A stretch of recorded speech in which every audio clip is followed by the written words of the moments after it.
من رایانم 18 سالمه و این اولین ویدیو یوتیوبمه. قراره که بعد از این کلی ویدیوهای هیجان انگیز داشته باشیم. من امسال کلاس 12 بودم، یعنی 12 هم امروز به طور رسمی تموم شد. امروز 22 تیره، شاید تا تاریخی که ویدیو رو بخوام آپلود کنم تاریخ غیر از امروز باشه، ولی میخوام این همیشه بمونه خاطره برام که این مال روز کنکورم این ویدیو و نمیخوام فردا رو داخلش قاطی کنم، یعنی این ویدیو فقط مال امروزه تا امشب پایان شب. الان ساعت حدود 10 دقیقه به یکه، شاید کمتر، یه ذره کمتر از 10 دقیقه به یک، فکر کنم یه 7 دقیقه مونده به یک و من ساعت 11 کنکورم تموم شده، یعنی تا آخرین لحظه کنکور اونجا نشستم و میتونم بگم سخت بود واقعا امتحانش. واقعا امتحان کنکور امروز سخت بود. البته طبیعیه، هر سال سخته، هیچ سالی آسون نمیشه باشه مگر اینکه خرابش داشته باشه. البته اردیبهشت به نسبت بهتر، سوالاش قابل حل بود، میتونستی جواب بدی، اما این اینجوری نبود. حالا یه چیزی که گذشت و مهم نیست. اگر شما هم امسال کنکوری بودین بد دادین یا خوب دادین یا هر چیزی، نتیجهش مهم نیست، مهمه ولی یه شانس دیگه، احتمال، یعنی ملاک و معیار اصلی زندگی نیست. نمیخوام بیشتر از این راجع به کنکور حرف بزنم، ولی قبل از این میخوام اتفاقاتی که امروز صبح افتاده بگم، یعنی صبح کنکورم. اول که خیلی راحت بیدار شدم، همه چی آماده و خواستیم بریم بیرون. رفتیم تا حدوده فکر کنم یه خورده جلوتر، مثلا به من تو رشت زندگی میکنم حدود سمت 4 برسا اونورا. من گفتم که من دارومو نخوردم، یادم رفت بخورم و مامانم رو از داروخونه برامون رو خرید و من تو ماشین خوردم. اون اوکی. بعد من نمیدونستم کارت ملی و شناسنامه باید بیارم با خودم و نداشتم.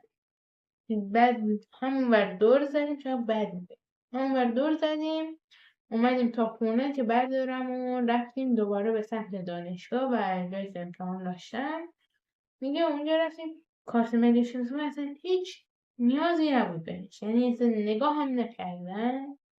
اما حالا هرچی بشه مهم نیست، نگه داشتنش احتیاط، یعنی باید من تهران زندگی کردم به عمرم میرسیدم بکن یعنی شو هم میزدم.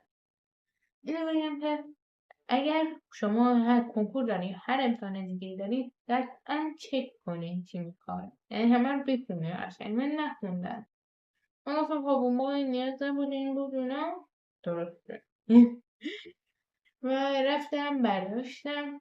شانس آوردم که رسیدم به موقع، یعنی زودتر رسیدم. من فکر کنم قبل از 7:30 مثلا بالا بودم. بعد صندلی من خورده مشکل داشتم، به مراقبا گفتم برام درستش کردن، نه درستش نکردن، عوض کردن صندلی من و اون کنکور رو دادیم. راحت شدم و میدونم چقدر از واو بعد استفاده بکنم تو حرفام. قراره که امروز بریم بیرون، الان نمیدونم کجا میریم و تو ادامه ولاگ میریم.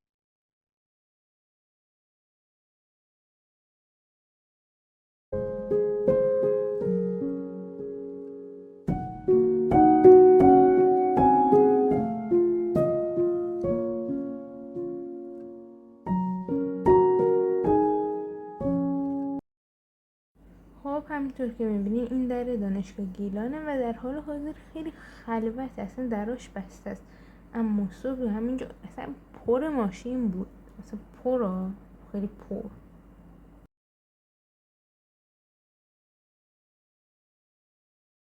پارک سروان، خب اینجا پارک سروانه و روی تپه هست، یعنی حالت زمین شیبدار داره، یه سری جاهاش حالت سربالایی، یه سری جاهاش سرپایینیه. برای آخر هفته ها یا برای ورزش و پیاده روی اگر در جای نزدیک اینجا زندگی میکنین میتونین بیاین و آب و هوا و هوای خوبی داره، ترتمیزه، یه سری امکانات داره و اگر مسافر هستیم میتونیم برای مثلا گذروندن یه وعده از غذایتون مثل نهاری چیزی بیاین. اینجا یه سری چیزای دیگه هم داره، مثلا معروف ترین چیزی که این پارک بهش معروفه یه دریاچه است که در ادامه ویدیو اونا رو هم میبینیم. اینجا یه سری دکلای برقه که از این پارک رد شده، یه سری جاش هم مسیر نفته و اینطوری حالت دالان مانند به وجود آورده که درخت‌ها اونجا قشنگ معلومن و جای قشنگی میشه اونجا عکس بگیرین. در کل اگر شما هم مثل من عاشق طبیعت هستین، امیدوارم از این ویدیو لذت ببرین. بقیه رو میذارم خودتون ببینین و من حرفی نمیزنم.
این شما و اینم برکه مخملی واقع در پارک سرا.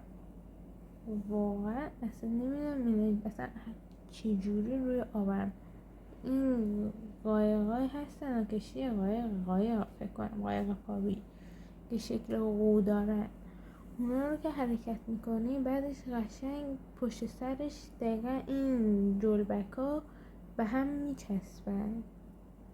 خیلی چیز عجیبیه به نظرم. نگاه کنین اینجا بعدش که حرکت میکنی دقیقا به هم میچسبن و واقعا این برای من خیلی عجیبه. عجیب ترین پوینتش همینه و این معروف ترین پوینت پارک سراوانه و خیلی باش میتونی عکس قشنگی بگیری. البته من یادم رفت عکس بگیرم از اینجا خالی تنهاییش، اما براتون ویدیو گرفتم و امیدوارم خوشتون بیاد.